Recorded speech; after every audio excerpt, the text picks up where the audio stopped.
Olá pessoal, tudo bem? Na aula de hoje nós vamos tratar da independência dos Estados Unidos e da Guerra de Secessão, Estados Unidos no século XVIII e XIX. Observe o quadro. Aí está uma alusão ao Congresso Continental da Filadélfia e à Declaração de Independência dos Estados Unidos da América. A independência dos Estados Unidos da América teve, além do iluminismo, movimento que vai defender a liberdade, igualdade e fraternidade, outras causas para justificar seu processo de independência.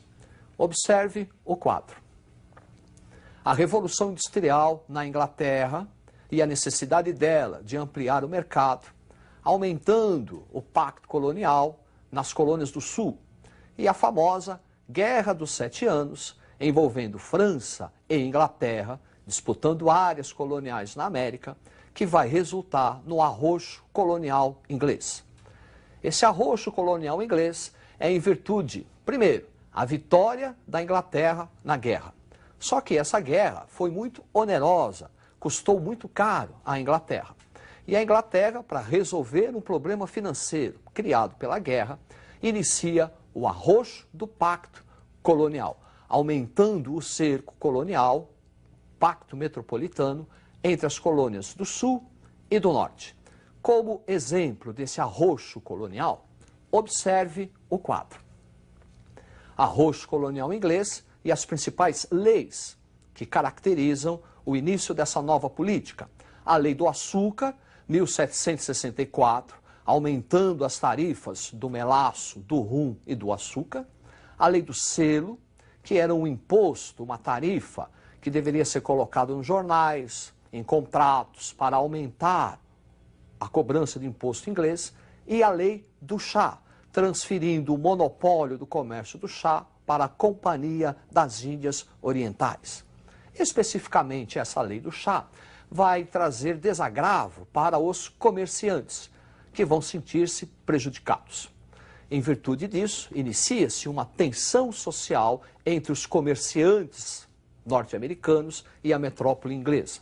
Como exemplo, o famoso incidente do Porto de Boston, onde alguns comerciantes fantasiados de índios vão atacar navios que estavam trazendo o chá para a América e jogar a carga ao mar. Por conta disso, a Inglaterra vai adotar um novo conjunto de leis, aumentando o pacto chamado Leis Intoleráveis. Observe, aluno, o quadro. Leis intoleráveis, fechamento do Porto de Boston, indenização do chá e a ocupação do Mississippi. A ocupação do Mississippi, onde a metrópole inglesa vai proibir a ocupação dessa área pelos colonos norte-americanos. E pagamento da indenização do carregamento de chá que foi jogado ao mar. Assim, comerciantes e agricultores vão sentir-se prejudicados. O fechamento do Porto de Boston vai atrofiar a economia do norte.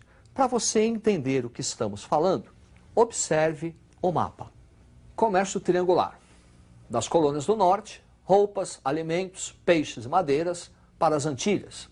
E das Antilhas para as colônias do norte, melaço e ouro. Ou então, das Antilhas para a África, o rum seria trocado pela mão de obra negra, escravos para o sul e ouro para o norte.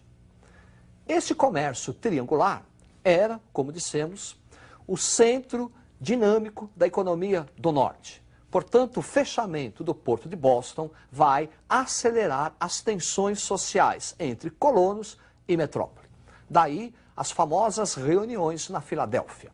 Primeiro Congresso Continental da Filadélfia, 1774, ainda não tinha um caráter separatista. Segundo Congresso Continental, 1775, esse já com caráter separatista.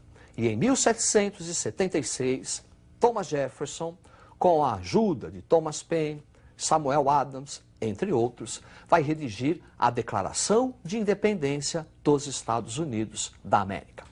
Após a Guerra de Independência com a Inglaterra, em 1787 é criada a primeira Constituição norte-americana. Observe o quadro.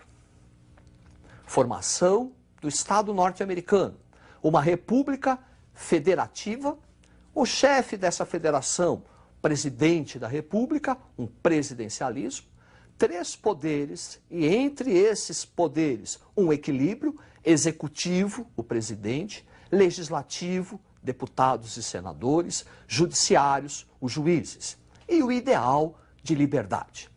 Esse ideal de liberdade está também registrado na Declaração dos Direitos do Homem e do Cidadão, também redigido por Thomas Jefferson.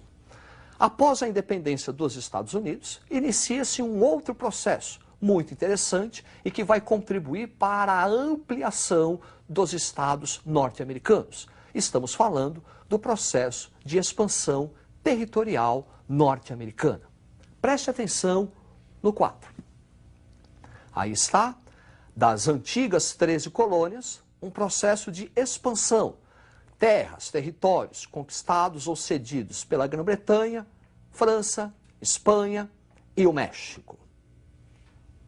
Observe que esse processo de expansão vai ocorrer do leste para o oeste. É a famosa corrida para o oeste, para cumprir o que se chamou Destino Manifesto. Segundo os colonos, os pioneiros norte-americanos, era uma vontade divina, manifestada por Deus, que do Atlântico ao Pacífico fosse uma colonização branca, ou uma civilização de cultura anglo-saxônica. Além das compras de territórios, outros fatores contribuíram para esse processo de expansão territorial. Observe o quadro. Conquista de terras indígenas, meio oeste principalmente, a famosa corrida de ouro para a Califórnia, a construção de ferrovias, barateando o transporte e interligando leste e oeste, e a guerra com o México. Começou em 1846, acabou em 1848 e vai contribuir para uma ampliação do território norte-americano com a incorporação do Texas e com a incorporação da Califórnia.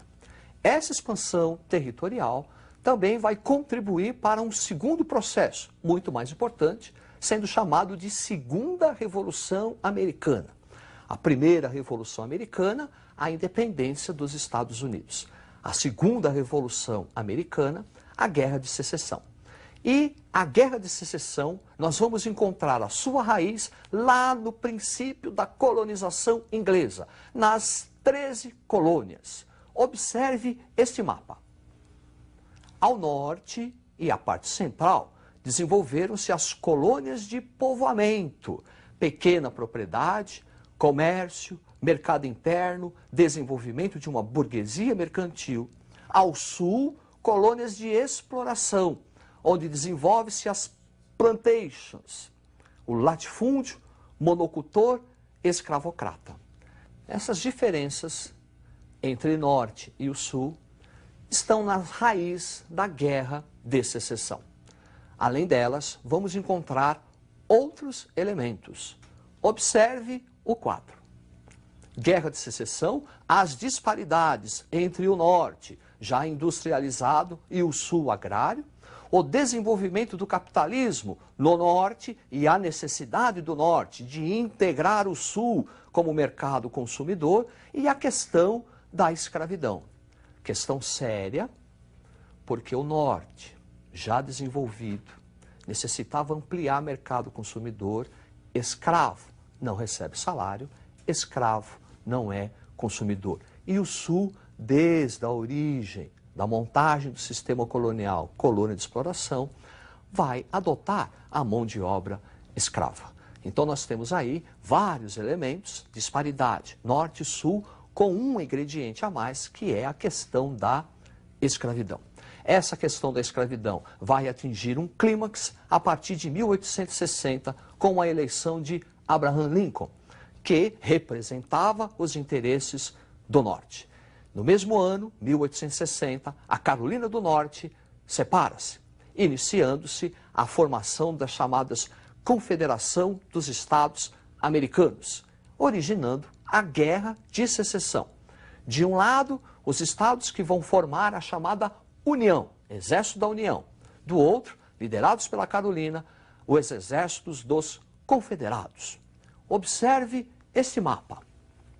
Aí estão, ao norte, os estados da União, ao sul, os estados confederados, que vão entrar no conflito civil a partir de 1861 até 1865. A Guerra Civil Norte-Americana vai trazer várias consequências para os Estados Unidos da América. Além de um elevado número de mortos, aproximadamente 400 mil, a Guerra de Secessão é considerada a primeira guerra moderna, muito parecida com a Primeira Guerra Mundial. E essa Guerra de Secessão vai trazer a vitória do Norte.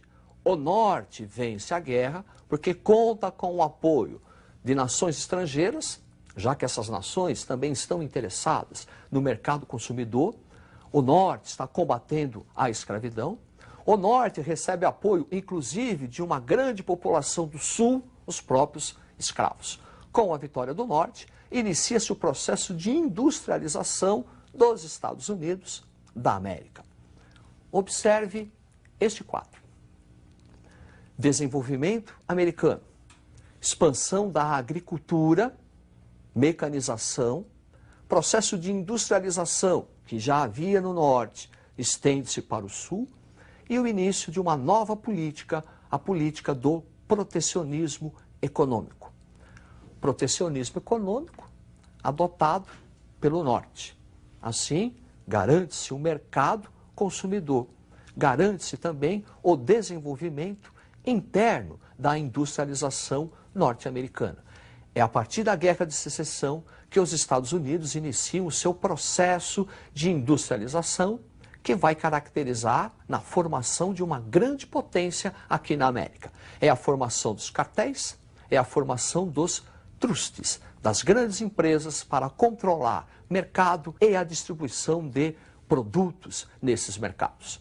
A partir daí, os Estados Unidos da América iniciam uma política de imperialismo na América para conquistar e ampliar mercados consumidores.